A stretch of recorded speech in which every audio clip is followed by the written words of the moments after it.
guys, welcome back to my YouTube channel. මගේ YouTube channel එකට ඔයාලා හැමදෙනාම සාදරයෙන් පිළිගන්නවා. ඔයා මගේ channel එකට අලුත් කෙනෙක් නම් අනිවාර්යෙන්ම ආවත් මගේ channel එකට සාදරයෙන් පිළිගන්නවා. ඔයාට පුළුවන් මාව subscribe කරලම මගේ වීඩියෝ එක දිගටම එකතු වෙලා ඉන්න. ඔයාලා දන්නවනේ අද vlog එක මොකක්ද කියලා. අද ඉතින් මම ඔයාලත් එක්ක මේ share කරගන්නේ වෙසක් පොයේ vlog එක. වෙසක් දවසේ මොකද කරේ, අපි කොහෙද ගියේ, මේ හැමදේම මේ වීඩියෝ එකේ තියෙනවා. ඒ නිසා ඉතින් ඔයාට මම invite කරනවා වීඩියෝ එක ඉවරනකන් ටිකටම වීඩියෝ එකත් එක්ක එකතු වෙලා ඉන්න කියලා. ඉතින් අද හරිම ලස්සන දවසක්. වෙසක් පොයේ දවස් වෙනකන් ගොඩක් කල් බලන් හිටියා. ඔයාලත් එහෙම බලන් ඉන්නේ නැතිනේ. මොකද ඉතින් අපි අගම්පේතයක් නෑ, හැමෝම වෙසක් පොයට කැමතිනේ. අද දවසම හරිම හොඳයි. ඔව් පායලා තිබ්බ දවසම. ඉතින් වහින්නෙත් නැති නිසා අද හැමෝටම හොඳ දවසක් වෙයි. ඉතින් අද උදේම මම වොයිස් එකක් දාගෙන පටන් ගත්තේ මෙන්න මේ වෙසක් කූරු ටික හදලා ඉවර කරන්න. ඉතින් වෙසක් කූරු ටික හදලා ඉවර කරනවා කිව්වට ඉතින් ඇත්තටම ලොකුවට හදන්න දෙයක්වත් නෑ. මේවා ඉතින් මේවා කඩෙන් ගන්න කූරුනේ. අපිට තියෙන්නේ මේවා කෑල්ලෙන් කෑල්ල සෙට් කරන්න. ඉතින් මම මුලින්ම මේ ටික කෑල්ලෙන් කෑල්ල ස්ටේප්ලර් කරගෙන සෙට් කරගෙන හිටියා. පොඩි වැඩක් කිව්වට හදන්න ගත්තට පස්සේ තමයි ලොකු වැඩක් වෙන්නේ. ඉතින් මොනවා වුණත් ඉවර කරගන්න ටිකක් වෙලා යනවානේ. කොහොම හරි ඉතින් මායි නංගිලයි මේ වැඩ ටික ඉවර කරගත්තා. වෙසක් කූඩු ටික සෙට් කරගෙන ඉවරුණා. හැබැයි වෙනදාට නම් වෙසක් කූඩු හදද්දී සවුකොළ කපන්න ගියාම ගොඩක් වෙලා යනවා. හැබැයි මේ පාර නම් අපිට මේ සෙට් එකට කපපු සවුකොළත් හම්බුණා. ඒ නිසා ඒක එච්චර ලොකු දෙයක් වුණ නැහැ. මේ විදියට අටපට්ටම හදලා ඉවර කරගත්තට පස්සේ අර සවුකොළ ටික ගම් ගාලා අලව ගන්න තමයි තියෙන්නේ. සවුකොළ කිසිම ප්‍රශ්නයක් නැහැ. හරියට ලස්සනට ඕන සයිස් එකටම කපලා තියෙනවා. ඒ නිසා ඒ ටික අලවගෙන ගියා. හැබැයි ඉතින් මේ වගේ එක ඒවා අලවන වැඩවලට නම් මම මාරම කැමතියි. මම පේපර් ක්‍රාෆ්ට් වලට ගොඩක් කරන නිසා දන්න කොහොම හරි මම මේ වගේ අලවන වැඩවලට නම් ගොඩාක් කැමතියි. ඉතින් අපි ගෙදර හැමෝම එකතු වෙලා මේ කූඩු ටික හදලා ඉවර කරගත්තා.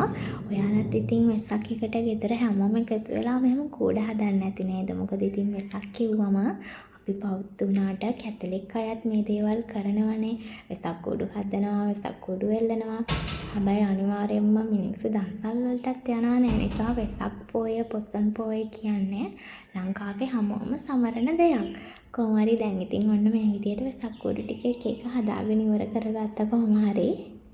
ඔයාලා වීඩියෝ එක බලනත් ඇති කියන්නම්.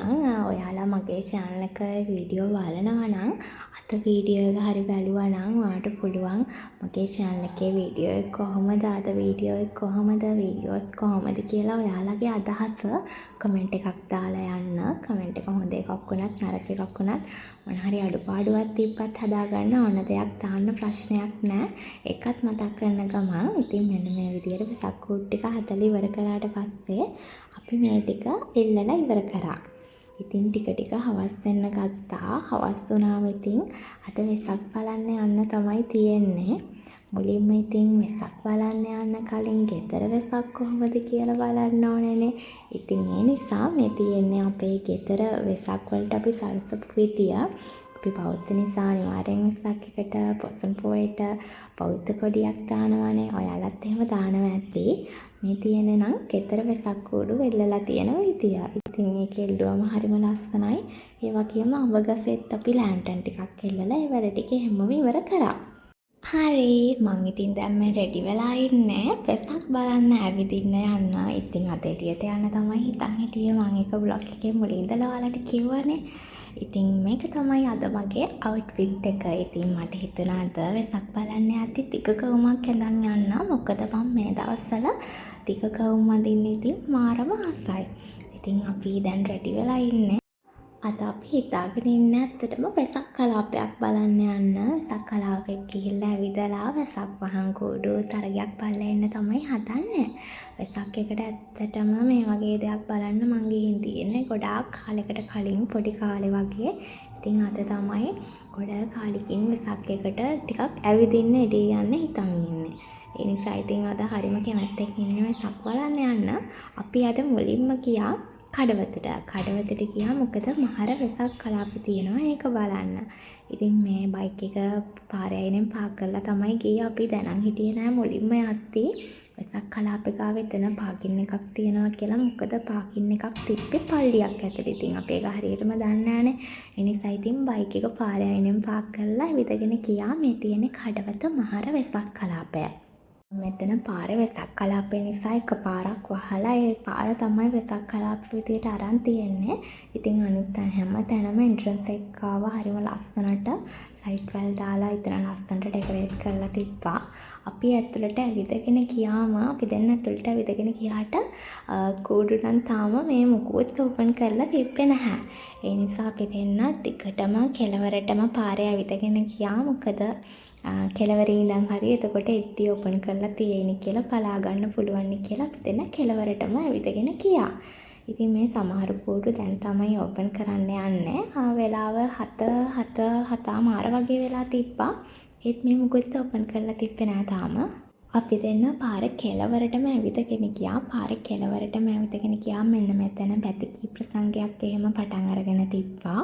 ඊට පස්සේ අපි දෙන්න ගියා එතන තිබ්බා තව ධාතු ප්‍රදර්ශනයක්. ඉතින් මෙතන රහතන් වහන්සේලාගේ ධාතු ප්‍රදර්ශනයක් මිනිස්සුන්ට පෙන්වන්න පටන් අරන් තිබ්බා. එතන අපි පටන් ගත්ත ගමන් ගිය නිසා ඉතින් මෙන්න මේ වගේ ටික දෙනා හිටියා. හැබැයි ඉතින් ආය ආවිල්ලා හැරලා බලද්දි වැඳලා ඇවිත් බලද්දි ගොඩාක් පොලිමක් එකතු වෙලා.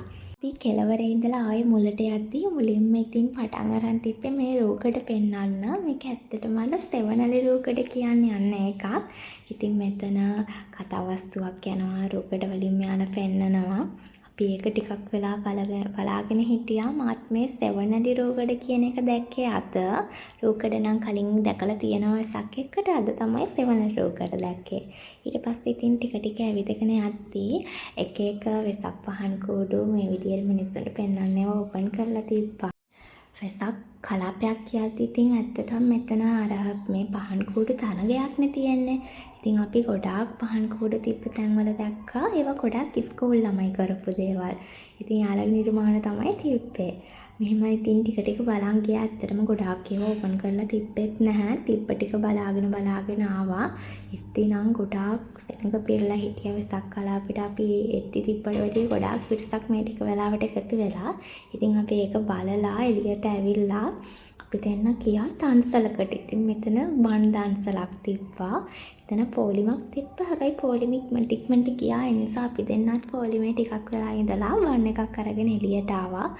දැන් අපි මේ කොළඹ පැත්තට එන ගමන් පාරේ නම් ඉතින් මාරම ට්‍රැෆික් එක වෙසක් දවසට මේ කැන්ඩි රෝඩ් එකේ. අපි කොළඹට ගියෙත් නෑ. ඒත් ඉතින් අපිට මේ ටික පහු කරගන්න මාරම වෙලාවක් ගියා. සෑහෙන වෙලාවක් ගියා. ඉතින් අපි දෙන්න දිගටම මේ ටික පහු කරගෙන ආවා. පාර හැමතැනම සරසලා. ඉතින් අපි දෙන්න වෙසක් කලාපේ ඇවිත් හිටියට මොන පෙන්නලා වීඩියෝ එකක්වත් ගන්න බැරි වුණානේ. ඒ නිසා ඉතින් පාරේම බයික් එක ට්‍රැෆික් එක වෙලාවෙ නවත්තලා පොඩි වීඩියෝ ක්ලිප්ස් ටිකක් ගත්තා.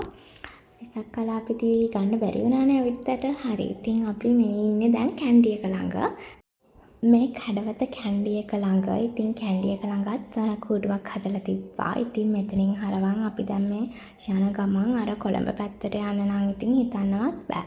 මේ තියෙන්නේ සෙකන්ඩ් ඩේ එක. ඉතින් දෙවනි දවසේ අපි ගෙදර අයත් එක්ක ගියා මහපාගේ පැත්තට. මෙතන මේ මහපාගේ වැලිසර නැවි කැම්ප් එක පොඩි වෙසක් කලාපයක් තිබ්බා. මේක පාරේ අයිනේ තිබ්බේ. ඒ නිසා මෙතන ට්‍රැෆික් එකයි ඒක බලන මිනිස්සුයි.